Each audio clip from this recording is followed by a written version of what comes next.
गो कबूतर गो गो कबूतर गो। এ বুটকুন 4 কাপ চায় বল দিয়া যায়। আজকালকার দিনে যারা সোশ্যাল মিডিয়ার সাথে সম্পৃক্ত এবং যারা ওয়েব সিরিজ দেখতে পছন্দ করেন সেই ভারতবাসীদের কাছে এই লাইনটি অপরিচিত এটা হতেই পারে না। হ্যাঁ, ঠিকই ধরেছেন, পঞ্চায়েত তার কথা বলছি। হ্যালো এবং নমস্কার, আমি অভিক আপনাদের সাথে। Bollywood film industry is dyeing. তার জায়গায় সহজ সরল মানুষদের জীবনযাত্রা, যাদেরকে নিয়ে আপনি আইডেন্টিফাই করতে পারবেন নিজেকে, মনে হবে আমিও তো এদের মতোই একটা লোক, সেই সমস্ত ওয়েব সিরিজ কিন্তু মির্জাপুরের মতো আমাদেরকে ভীষণ রকমভাবে আকৃষ্ট করে। অ্যামাজন প্রাইমে পঞ্চায়েত 3 শেষ হয়ে যাওয়ার পরে আমরা খুব উৎকণ্ঠায় ছিলাম যে পঞ্চায়েত 4 কি আদৌ হবে। সুখবর হচ্ছে অ্যামাজন প্রাইমের তরফ থেকে ঘোষণা দেওয়া হয়েছে যে শুধু পঞ্চায়েত 4 নয়, পঞ্চায়েত 5 পর্যন্ত হবে। গ্রাম্য পঞ্চায়েত ফুলেরায় চাকরি খুঁজতে আসে এক শহুরে ছেলে, সেই থেকে শুরু হয়েছিল এই সিরিজের গল্প। এই গ্রাম্য জীবনে যেখানে উইকেন্ড নেই, যেখানে শহরের চোখ ঝলসানো আলো নেই, থাকার মধ্যে আছে একটি জলের ট্যাঙ্ক সোলে সিনেমার মতো। তো এগুলোর মধ্যে সে জীবনের কোনো আনন্দ খুঁজে পায় না। কখন ধীরে ধীরে গ্রাম্য ফুলেরাই যেন টেনে নেয় আপন করে শহুরের সচিবজিকে। কিন্তু এতটাও সোজা নয় পঞ্চায়েতের গল্প। সেখানে রাজনীতি রয়েছে, ब्लड प्रेशर का दवाई खाना पड़ रहा है। सही बात है विधायक जी, कुत्ता मार के खाने का आरोप लग जाए।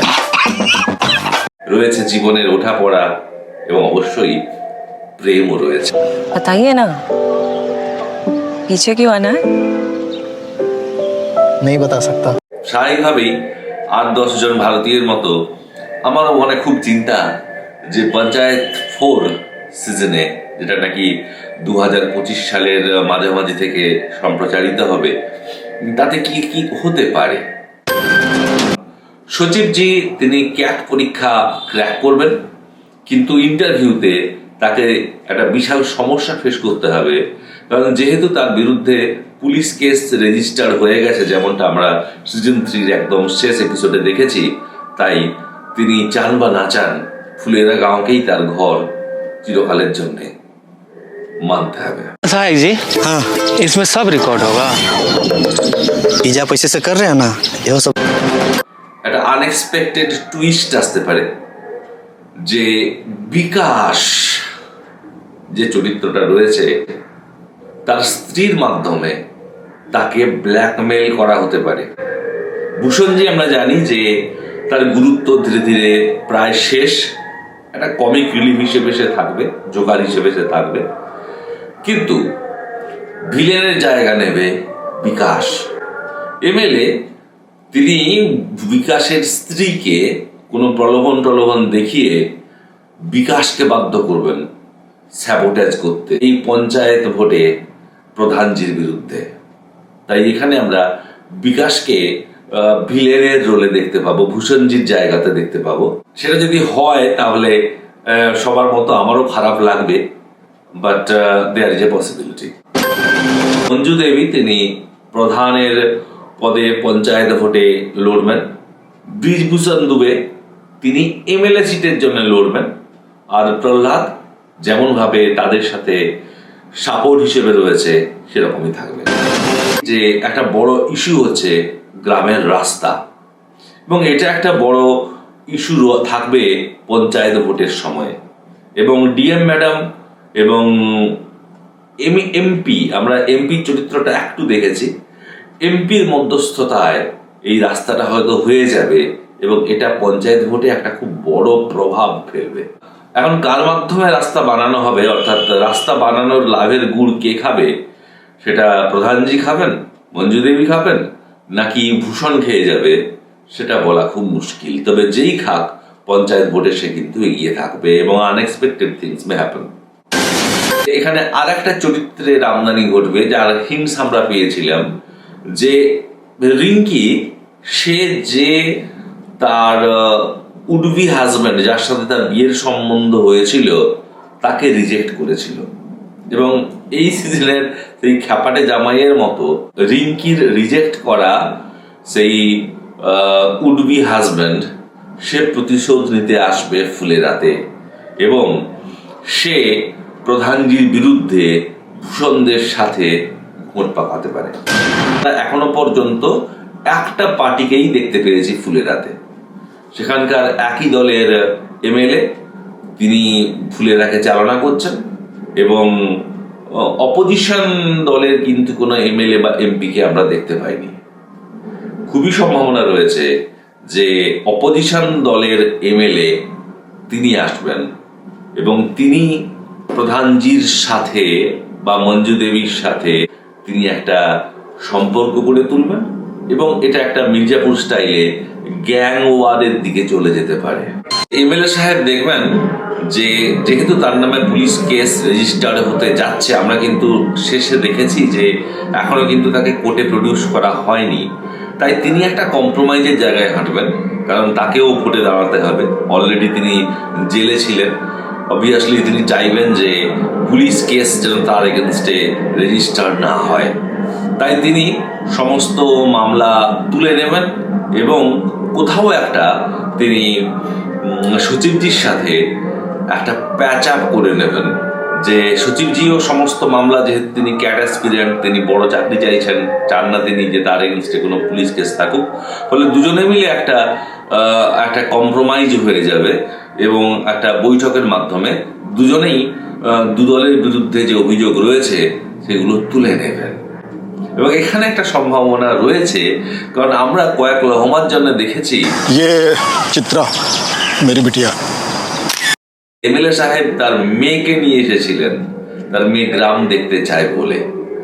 এখন কে বলতে পারে যে এখানে একটা লাভ ট্রায়াঙ্গেল তৈরি হবে, যেখানে এক প্রান্তে থাকবে সচিবজি, দ্বিতীয় প্রান্তে থাকবে এখন সচিবজির ঘনিষ্ঠ হয়ে যাওয়া এমএলএ সাহেবের মেয়ে, আর তৃতীয় প্রান্তে থাকবে একটু গোপন ভাবে ভালোবাসার তরঙ্গে ভেসে চলা রিঙ্কি। এটা হওয়ার সম্ভাবনা কিন্তু আছে। যেমন বাহুবলী সিনেমায় সারা ভারত উত্তাল ছিল, বাহুবলীকেও কিউ মারা, ঠিক সেরকম ভাবে এখনো গোটা ভারতবর্ষ সাসপেন্সের সাথে অপেক্ষা করছে যে প্রধানজিকে শুট করলো কে। হতে পারে আমরা কিন্তু কোথাও দেখিনি যে এমএলএ সাহেব শুট করেছে, এবং এমএলএ সাহেব এটাও বলছে যে আমি যদি শুট করতাম ওই বুলেটটা কিন্তু এখানে যেত না, এখানে যেত। তার মানে হতে পারে যে এমএলএ সাহেব নির্দোষ। পঞ্চায়েত ভোটের আগে কিছুটা এক কোণে চলে যাওয়া, কর্নার হয়ে যাওয়া প্রধানজি নিজের প্রাসঙ্গিকতা ফিরে পাওয়ার জন্যে এবং জনগণের সহানুভূতি পাওয়ার জন্য, যেমনটা হামেশাই পলিটিশিয়ানরা করে থাকেন, তিনি নিজেই নিজের উপরে গুলি চালানোর ব্যবস্থা করেছেন। এখানে এমএলএ সাহেব নির্দোষ। তবে আমার ব্যক্তিগতভাবে বিশ্বাস যে সচিবজি এবং রিঙ্কির প্রেমের গল্প পূর্ণতা পাবে না। এটা একটা শেষমেশ বন্ধুত্বের জায়গাতে গিয়ে পৌঁছবে। আর গ্রামের যে জামাই রাজা, সে একইভাবে মাঝে মধ্যে আসবে এবং আমাদেরকে বিনোদন দিয়ে যাবে। दाऊजी 5 काबिल इंसान था। এরকম বহু কনজেকচার, বহু আন্দাজ আমরা করছি যে এই ঘটনা ঘটতে পারে। তবে শেষে কি হবে, শেষ কথা বলবেন পরিচালক, যিনি নাকি অলরেডি বলেছেন যে তিনি একটা ক্লিয়ার কনসেপ্ট তৈরি করে ফেলেছেন ভবিষ্যতে কি হবে। তবে যেটা ভালো খবর যে জিতেন্দ্র কুমার তিনি সচিবজি হয়েই ফিরছেন, চন্দন রায় এবং ফজল মল্লিক এরা সবাই থাকছেন, অর্থাৎ আমাদের যে পরিচিত চরিত্ররা যাদের সাথে আমরা নিজেদেরকে আইডেন্টিফাই করতে পারি, তাদের অতি সহজ সরল ক্যাজুয়াল অভিনয়, কোথাও লার্জার দ্যান লাইফ দেখানোর প্রচেষ্টা নেই। ऐसे हाथ जोड़ के काहे खड़े हैं? हमसे कोनो गलती हो गया है क्या? এরা সবাই থাকছেন। তবে যাই হোক না কেন, পঞ্চায়েত ভোটের হাওয়ায় পঞ্চায়েত সিজন 4 যে প্রচন্ড উত্তপ্ত হয়ে উঠবে এবং নতুন নতুন আরো রাজনীতির পাশা খেলা চলবে। বিরোধী পার্টির এমএলএ, যাকে এখনো দেখানো হয়নি, তিনি এন্ট্রি নেবেন।